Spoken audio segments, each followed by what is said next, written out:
Adams Archive. For a very long time, you have been taught, your children have been taught, your parents have been taught, your grandparents have been taught very specific things about history. But what if everything that you knew was wrong? Right? The most important parts of history have all been manipulated in one way or another. Right? Facts belong to the person who told the story. That's it. And when you understand that, and you look back, or let's say this, what do you think the history books are going to tell us about COVID in the future? Do you think they're going to tell us that it caused all of these vaccine injuries? Do you think that it's going to tell us that it was safe and effective and then that it worked tremendously to mitigate a mass casualty event for humans? Which one do you think that it's going to say? Well, it depends on who writes the book.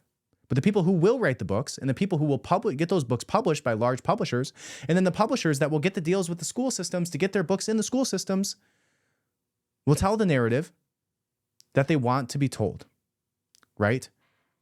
They will write the history books, right? Victory belongs to those who write the history books. And so when you look back at one of the most, the precipice of American history, right? The very, very beginning, when we became founded as a nation, 1776, even sooner than that, what you'll find is that when you were taught about the Revolutionary War and the reason that we founded a nation here in the United States of America, you were lied to. It wasn't about a 3% T tax. It wasn't about having to get a stamp on a piece of paper. Sure, those were certain small aspects of this event happening. But what they don't tell you is the actual reasons behind it.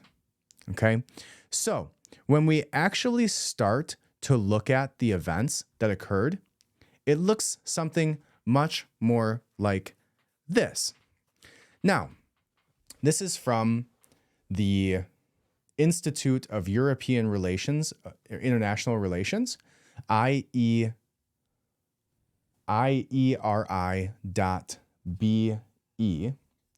And this article that was posted in 2019 is titled Banksters and Warmongers. And let's read it together. It says, war is profitable. The Rothschilds family have funded the losers and the winners of wars since the Napoleonic Wars of 1803 and 1815. They funded both sides so that whichever side wins, they profit. In 1815, Napoleon Bonaparte is campaigning against Wellington. Jacob Rothschild in Paris funds Napoleon, while Nathan Rothschild in London funds Wellington. Soon the family decides it is more profitable if Britain wins the war, as the British royal family is indebted to the Rothschilds family. Thus, Jacob wins the funds to Napoleon's army, or limits the funds to Napoleon's army, right? So if you cut off the money supply, you essentially determine who wins what war when, especially if you're funding both sides. As you know, let's have this conversation about Ukraine, about Israel, about Taiwan, right? How long are we going to continue to fund that war until we decide that we want the winner to be somebody else for our vested interests? Knowing that Britain is winning the war, Nathan starts selling off his British bonds in lump sums. Other traders conclude that France must be winning and Britain is losing. They also dump their British bonds in large sums. As a result, the price of the bonds plummets and becomes very low.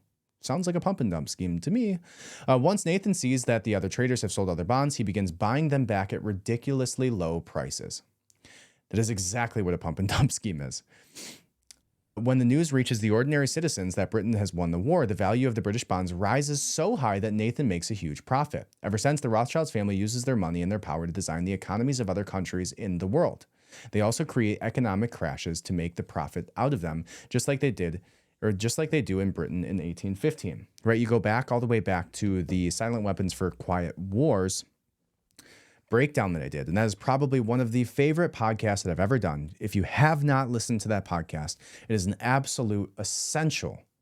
Silent Weapons for Quiet Wars. It's a 2-part podcast. It equals about 3.5 hours, I believe, total. Some of the best work I've ever done. Did a huge breakdown on it. Very, very pleased with what I did for that podcast. You need to go listen to it because you start to get some of the context of what's happening under the surface of the ocean, right? It says the family's patriarch, Mayer Amschel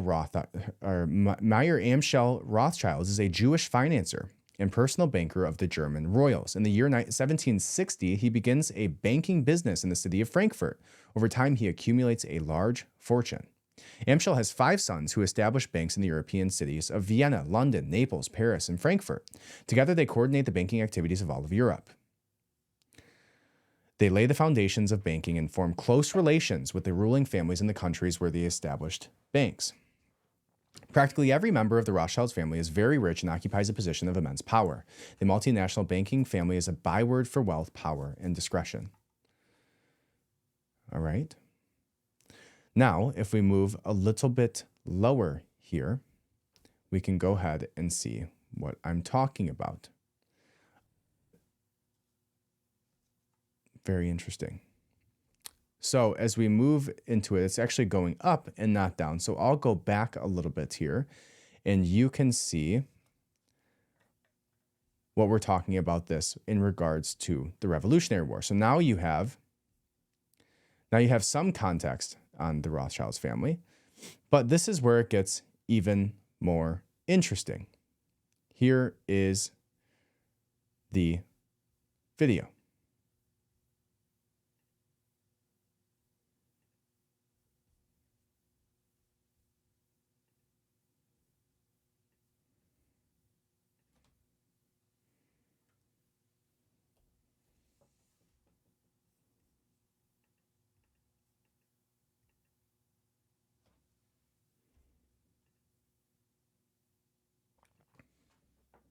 And here we go.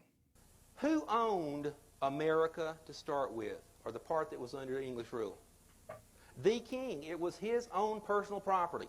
And he could license you to be able to get minerals and do this and do that as long as you paid your fair share.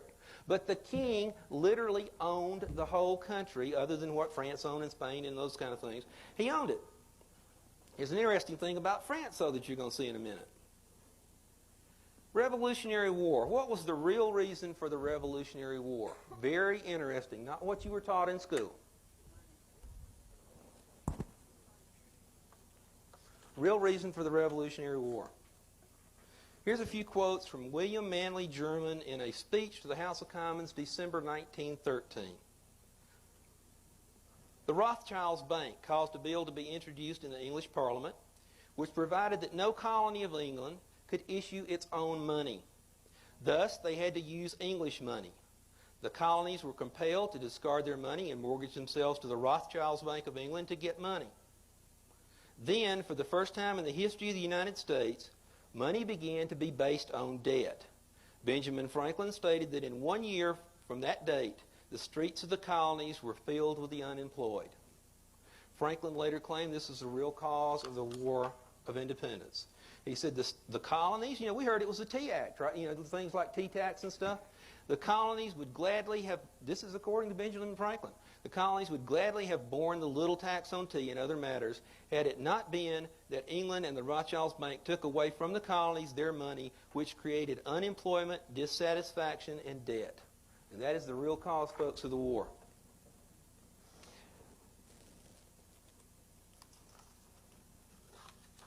Next thing that I want to talk about real quick is something called the definitive treaty. We heard this nasty rumor that we won the Revolutionary War. Ain't true. We did not win it. The last battle that was fought, Cornwallis surrendered the battle, not the war. Proof? About 1 year ago, this document, which I just threw on the floor, came into the country. It was brought in by some folks that I know. It's called the Definitive Treaty of Peace between Great Britain and the United States, signed at Paris, 3 September 1783. It had never been in this country before that. This is what really, really, really happened. You think there was a war? Nah, read this. Listen to this. And again, I've got this stuff available for anybody that wants to look at it later. Here's an introduction. It having pleased the divine providence to dispose the hearts of the most serene and most potent prince. This is somebody that lost a battle is a most potent prince? I don't think so. George III, by the grace of God, listen to this. Here's his titles. King of Great Britain. France. Who did we borrow the money from that helped us win the war? We thought France. Now we owe that money to the King of England? Interesting. Ireland, defender of the faith, Duke of Brunswick and Lunenburg, arch-treasurer and prince-elector of the Holy Roman Empire, treasurer of the Catholic Church, positions all over, etc. And it goes on and on and on and on and on. What happens is we start looking then at who are the parties to the treaty. We find out the parties to the treaty is this guy named John Adams, comma, Esquire. Does anybody know where you go get an Esquire title? England. I don't think we gave them out. Benjamin Franklin, Esquire. John Jay, Esquire. These were all people who were titled nobility in England who were negotiating this treaty. And we'll talk about that in just a second. When we talk about John Adams, we talk about like several of the people who signed the Declaration of Independence. Majority of them belonged to a secret society called the Freemasons, right? Even the Sons of Liberty that helped do the Boston Tea Party. So many of them were a part of the secret society of Freemasons. And when we look at the background of the Freemasons, and we look at who was a part of the Freemasons that may have been involved in the funding of these funds initially, we start to see a similar name. Not a similar name, an exact name that we've been discussing this whole time, but I'll talk to you about that in just a second. And do you know what the treaty really said? The treaty really said it's agreed that everything that England and the people of England and the king and whoever else owned, and any obligations that existed before this treaty, are still law. The king still owns it. The king still owed all the money. Nothing changed, except we could govern ourselves theoretically as long as we paid the rent. Where did that show up in the Constitution? This document actually required us to form a Constitution, so we did. And so where did it show up in the Constitution? Here's a couple places. Section 10. States shall pass no law impairing the obligation of contracts. Oh, so we still owe the money, so the land's still the king's. That's right in the Constitution. Snuck that one by you. Or grant any title of nobility, which means the king is still the one that puts all the esquires on all the names of the people who still carry them around in this country and call themselves Americans. Very, very interesting. So he just laid the groundwork for you so that you understand that the history of what we were taught about the Revolutionary War, that we won, we gained our independence, that Great Britain is no more, that we don't answer to the king. Well, that doesn't seem to be exactly the case, especially when he who controls the money controls everything. They understood that. And so when we signed that treaty, they said, sure, that's fine, but you have to bank through our banking system. Right? You cannot give the title of nobility, right? All of the contracts that were still in effect, which is the fact that the King of England owned all of the land that we were on, the colonies, right? Owned all of the minerals beneath it, right? But you guys can go create this cute little governing body. Yeah, go do that. That's fine, as long as you pay up. Right? As long as you pay up. And then you look a little bit down the road at the creature from Jekyll Island when all of those bankers, including the Rothschilds, including the JP Morgan or the Chase family, right? Including the Morgan family, including the all of the banking elites of the world met on an island to create the Federal Reserve. So now what I was mentioning earlier is that we are in no way, shape, or form, or I guess let's say this instead.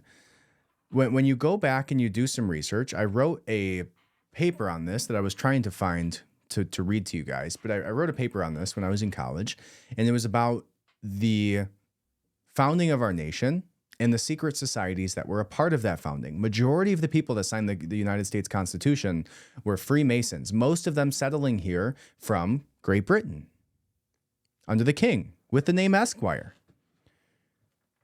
Huh.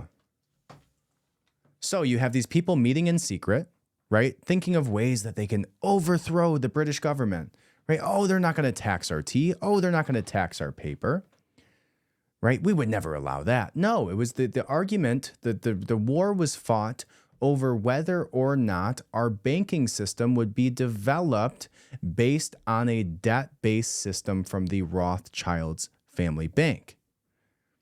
That's what the war was fought over. Right? Then you fast forward and go, oh, well, has there been any other favors that have been, created on behalf of this family? Well, Israel became Israel because when Britain won the war, essentially against the Ottoman Empire, they wrote the Rothschilds to fund their war in order to help them win it against the Ottoman Empire, and told them that, hey, we see this Zionism thing that you're doing, and we like it. And we agree with you in these Zionist documents that you should have a place to call home.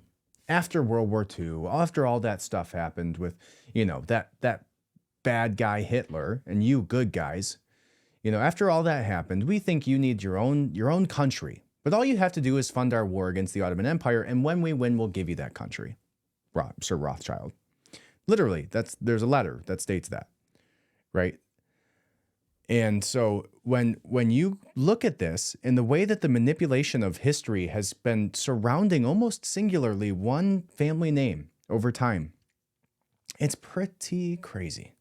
Even the Revolutionary War, right? You go to the War of 1812, you go to the war against the Ottoman Empire that was funded by the Rothschilds. You look at almost every major war that's happened, every war is a banker's war. No war exists that is for fundamental reasons outside of money. It doesn't happen, right? At least not at scale. So I found that to be interesting. Now, when I was looking, I was like, I wonder if one of the Rothschilds themselves were Freemasons. Was the Rothschilds family Freemasons? Well, if you go look at their articles on their own website, they would tell you no. They would say, no, we're not Freemasons, right? You go to the Rothschild family's rothschildsarchive.org and you look up, right? Freemasons. Well, we were never Freemasons. Well, guess what? The Rothschilds family scrubbed the internet on their own webpage, showing that they were associated with the Freemasons. And I found this exclusive to this podcast, The Adams Archive, right now. The Rothschilds family tried to erase from history the fact that they were Freemasons. But what the Rothschilds family didn't know is that there's this thing called the Wayback Machine. And if you plug in this same exact URL into the Wayback Machine, you will find that in 2023, in December, you can actually see that they did have something about how the Rothschilds family were Freemasons directly from their website. Before it was scrubbed, it says, members of the Rothschilds family have been involved with the Freemasons, a fraternal organization whose members are concerned with moral and spiritual values, self-improvement, and helping their communities with charitable endeavors. The Rothschilds family began to acquire large estates in Buckinghamshire in the 1840s.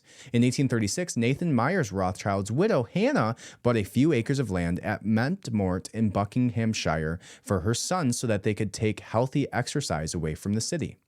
In 1850, Meyer bought the mayor of Mentmore for 12,400 euros and commissioned Joseph Paxton and his son-in-law, George Stokes, to build him a house. By 1900, different branches and generations of the family owned thousands of acres, so the Vale of Aylesbury almost became a Rothschild's enclave, the most famous property being Waddlesden Manor, built by Baron Ferdinand de Rothschild. Now, the Masonic Lodge, right? So the Rothschilds family were Freemasons, and they scrubbed it from their website. And it says, the Masonic Lodge of the Ferdinand de Rothschild's Lodge, number 2420, this Masonic Lodge was established in Aylesbury in 1892. It was consecrated of the Five Arrows Hotel, Waddesdon, on 30th of May, 1892. The founding of the lodge brought Freemasonry to the district of Waddesdon, its name being derived from the Baron Ferdinand, who it was intended should be the first master. He was in France at the time on a consecration where he was taken ill and unable to be present, but was subsequently installed as second master in June 1893. The initiation fee was several guineas, joining fee 3 guineas and annual subscription 3 guineas. Not sure what a guinea is. But it says on June 11th, the Freemason reported that the province of Buckinghamshire was steadily progressed since its separation from Berkshire. So the same location that Rothschild's mother bought for them, the same thousands of acres, then had installed on them the Freemason Lodge with the name Rothschilds over it, Ferdinand de Rothschild's Lodge, 2420. A large number of brethren journeyed by rail from London to Islesburg, where carriages were found to convey the Waddesdon, which proved a most enjoyable drive of over 5 miles. The weather was being delightful and the country at its best. Very interesting. Now, why would the Rothschilds family scrub this from the internet just 1 year ago? That they were associated with the Freemasons. Not only that, but they had a Freemason lodge with their name on it, on land that they purchased, with a master within their family that was named the master of that lodge. Are they trying to distance themselves from the Freemasons? Now, why would they want to do that? The Freemasons were great people, allegedly. They founded our great nation, right? Did you know that? Majority of the people who signed the Constitution, who came here from Great Britain to start a new nation, were Freemasons, while being funded by the Rothschilds family to conduct the Revolutionary War. That's weird. And I think this is, again, a pretty big theme across almost every part of history, right? And I want to make sure that you see this here. So let me pull this up for you. If you're on YouTube, you can actually see that if you go to the initial article, currently on the web URL, rothschildarchive.org/family/family_interests/Freemasonry. It says, sorry, page not found. We're not a part of the Freemasons. We have no association. Well, if you go back just a year ago from Wayback Machine, web.archive.org, type in that URL and click on 2023, November, you will see that there was that same article posted that you see right here that has since been scrubbed. I wonder what else the Rothschilds family has scrubbed from the internet. And why would they do that? Very interesting. So, I think this opens up a broader conversation about history, right? You literally have to question everything, especially when you look at the framework from today. You look at the framework of what's going on in Ukraine. You look at the framework of what's going on in Israel. You look at the framework of what happened during COVID. Right? Go read the history books on Vietnam, right? On the war in Afghanistan, on 9/11, any of those things, any major historical event that you have been alive for and you lived and you maybe got some firsthand experience with instead of just consuming the mainstream propaganda surrounding it. It's all questionable. And it's written by the people who are in power, who want to write the narratives, that write the children's stories that you will tell, or your great-grandchildren will tell their great-grandchildren of what it was like when you were alive. But you need to pass those stories down yourself, right? That's why I thoroughly enjoy doing a podcast. My great-grandchildren will be able to get on here and listen to me going off about Diddy and talking about Epstein and talking about the war in Israel from a non-biased perspective that isn't a part of their history books, that they get to see my emotion and know that I'm real, that I'm in it, that I'm listening to real accounts of these things and not just reading a history book that was spoon-fed to me by the government who wants to profit from the narrative. So, question everything, right? Question everything you were taught. Question the school system. Question the books, right? Question the Maxwell House books that were written and owned by Ghislaine Maxwell's dad, who worked for the Mossad. Maybe do that. Maybe start there.